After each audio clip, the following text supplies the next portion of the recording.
You have exclusive information on what you think Meghan's next move is. Well, my view is that she is writing her memoirs and that the rest of this... Oh, no. It's going to be a huge money spinner. And all this, what we've seen this last week, is absolute media manipulation of the most extraordinary kind. First of all, this dancing at the Beyoncé concert, which was clearly all set up to film her hugging Harry. That was all phony.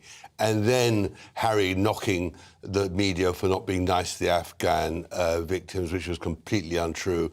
Harry's outrageous entry to the St George's Chapel just when the Cambridges were doing their service for remembrance of the late Queen. But I thought tonight this was really ridiculous. There was Harry doing really good stuff with the Invictus Games, but playing on these poor victims of war to somehow promote himself in Dusseldorf, which was absolutely, I thought, pretty nauseating. And for her, Meghan, to pretend that she was late because she had to give her children milkshakes was just ludicrous. I mean, this is a woman who talked tonight about the importance of family. The importance of family.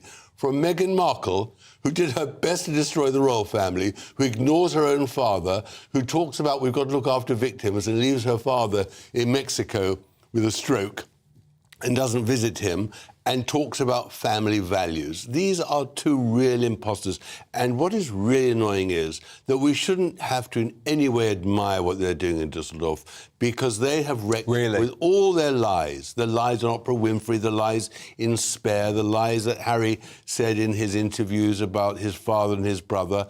And he comes to England, makes no attempt to visit his father or brother, makes no attempt to apologise for his past behaviour. Meghan carries on her lies and all the rest of it. And it really is shocking that we in any way afford them any respect whatsoever. So even though the Invictus Games is a great cause, it used to be a brilliant thing, actually, because their behaviour is so, well, it's contemptible, really, we shouldn't give the Invictus Games. Well, we should give the Invictus Games because the participants and the idea was brilliant, and it is being run very, very well, not by Harry, but by the administrators, and it is terrific for the contestants. I'm all for that. But the Sussexes are using it for their own promotion, and that is what's so nauseating, because in the end, of course, Alison Boshoff was right. They are looking for a new brand. They're trying to separate their brands. Well, they're desperate. What's interesting is they haven't got a platform anymore. No magazine is going to interview Meghan Markle anymore. Spotify and Netflix are not going to commission them to do more reports. So they're desperate for somehow to be seen. And they're using the Invictus Games as their platform for promotion. Welcome back to Royal News Daily, where the crown meets the headlines. Today, we're examining the latest comments from royal biographer Tom Bower, who shared his views on Prince Harry and Meghan Markle during a GB News discussion. Bower offered strong criticism of the Sussexes' recent public appearances, media strategy, and role at the Invictus Games, arguing that the couple were using those moments to promote themselves. As always, we clearly distinguish between verified facts, reported information, and expert opinions to provide balanced coverage of the British royal family. If you enjoy trusted royal family news, don't forget to like, subscribe, and turn on notifications. Now, let's begin. Prince Harry and Meghan Markle have once again become the focus of royal debate following a passionate critique from royal biographer Tom Bower during a GB News interview. Bower argued that the Duke and Duchess of Sussex have increasingly relied on carefully managed publicity and media appearances to shape their public image. Referring to the couple as imposters, he claimed they were presenting themselves in ways that did not match their actions. These remarks reflected his personal opinion. One of Bower's main criticisms focused on the 2023 Invictus Games in Dusseldorf, Germany.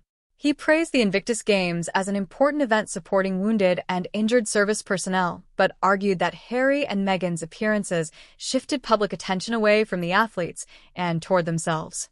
According to Bower, the event should have remained focused on the competitors rather than the Sussexes' public profile.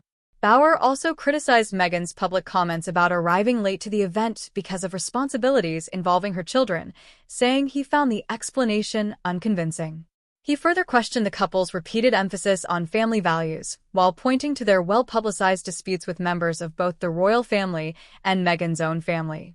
These remarks were his interpretation and criticism, not verified facts. During the discussion, Bauer acknowledged that the Invictus Games itself remains an important and respected initiative.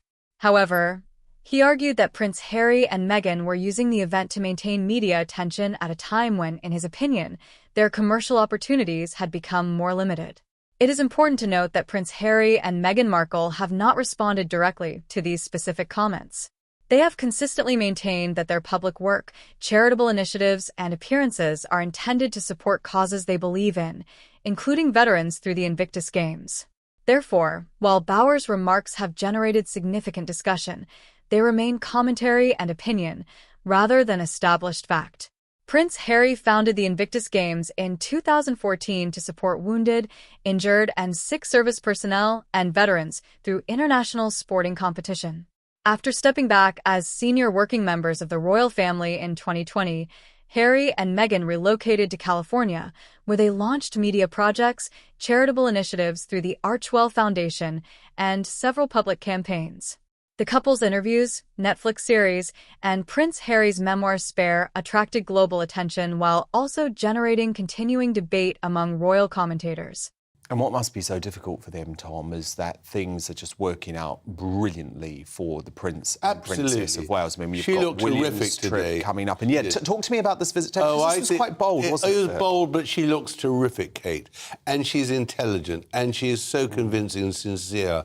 And we're very, very lucky to have her. And we're very lucky that Meghan isn't here anymore, in my view, because she really poisoned the atmosphere. Yeah. So there we are. We're caught between the rock and a hard place in this. But there we are. It's not a good view from Dusseldorf. But what I like about Kate is she's taking these risks, but she's doing it in a very sensible manner, always connected to important issues, and she shares just enough of herself. So we obviously saw her at the weekend on the rugby podcast having a bit of a laugh with her husband, but it's not sharing deep, dark secrets. It's teasing him for pretending that he's good at rugby. And today she had her hand wrapped up, and we learned that it's because she's had a little injury on her trampoline. So she shares just enough without being uncouth, I guess, in the way that Harry and Meghan are. Oh, absolutely. I mean, she is a star performer and a star person, and we're very lucky. And the King is very lucky, because King Charles, at the moment, in my view, is going through a doldrums. I don't know if he can pull himself out of it. I think he's not having a great run on his first anniversary. But everything is saved by Kate and her husband. That's the truth. And William's obviously got his trip to New York as well. And it's very important. And what's interesting is he is so popular in America. And Harry and Meghan popular than Harry and Meghan. Much more popular. May it long last. Tom Bauer has been one of the Sussexes' most outspoken critics, having written books and frequently appeared on television discussing their relationship with the royal family. The Sussexes have previously rejected Bauer's broader claims, describing his work as inaccurate and overly speculative. Public reaction remains divided.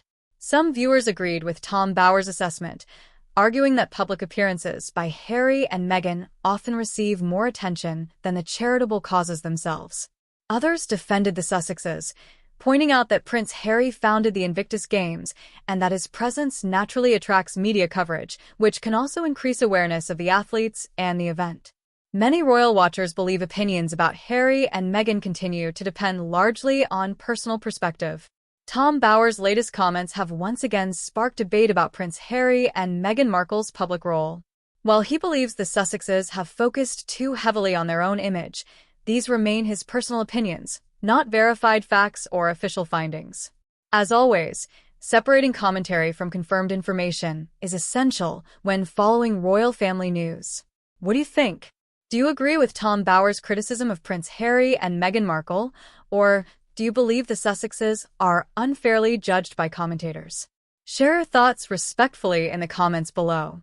If you enjoyed today's update, don't forget to like, subscribe, and turn on notifications for more balanced royal family news.